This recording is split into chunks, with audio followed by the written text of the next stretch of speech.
What's up, YouTube? Back at it again with another banger video. This time we're taking a look at It Ain't Me, Babe, Women's Liberation. Now this is a very famous, very popular comic from the 70s.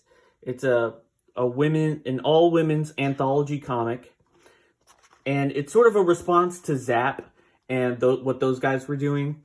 This is like from the female perspective. So where Zap was very much like a boys club, this is the women's response to that. And Zap gets a lot of criticism for some misogyny or some outdated perspectives. This is very much a feminist response to that. So here we have a picture of the contributors. It would go on to spawn a series called Women's Comic, which is the book we're looking at right now. It's the Complete Women's Comics Volume 1.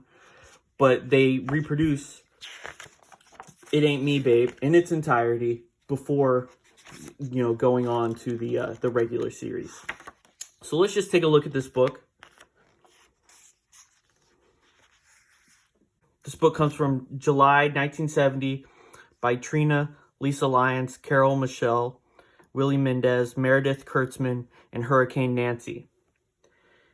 Now, Trina is Trina Robbins. She passed away about a month or two ago. And I had already planned on making this video with this book.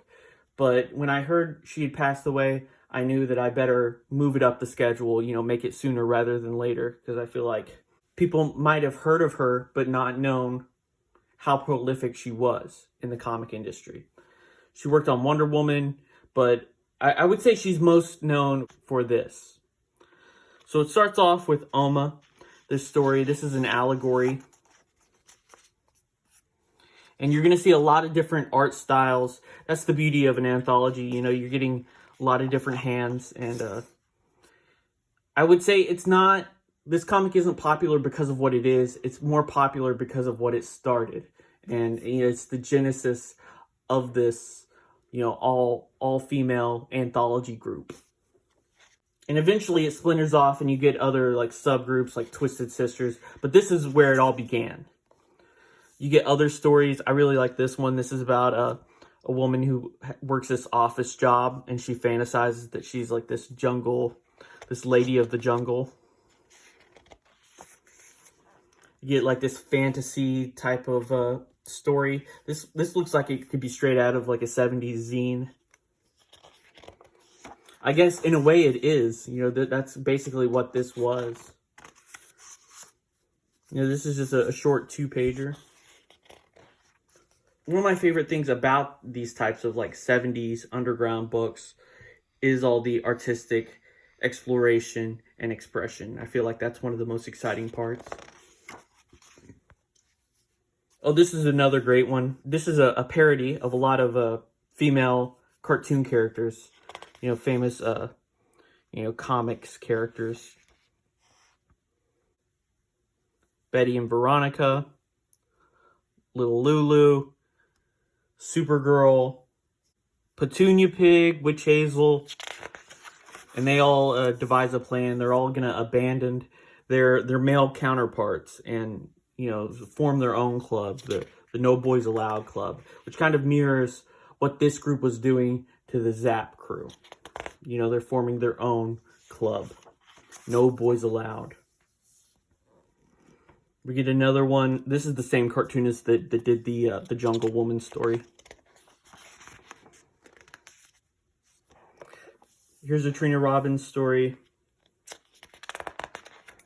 So each artist, most artists get multiple stories in this book.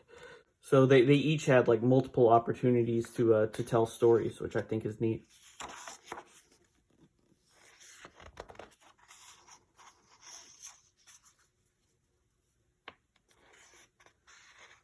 And while the artwork, it isn't in its final form here. As you go on and you read more of these stories, the artwork gets better and better. And the stories get better and better, which is what you want. You don't want, your first outing to be your best work that you ever make. But like I said before, this comic is most popular because of what it started, not necessarily because of what it is. It started this whole this whole movement, this whole feminist comics movement. So the art, it isn't necessarily the highest quality that they would reach later on. You know, that you could tell these artists, they're still growing, you know, and they still have a lot of room to evolve. Here's a nice photo of them. This is from back when they made the book. You know, this photo that I showed in the beginning. This was from 2012. So a little over a decade ago. And then that's the back cover. And then you get this, which was the follow-up, the Women's Comics #1. But yeah, I just wanted to take this opportunity to show you a little piece of history of, you know, feminist literature history. I bet you didn't know I was about that. But here you go. And thanks for watching. Stay tuned for the next video. Don't forget to like, comment, and smash that subscribe button. See you in the next one. Bye.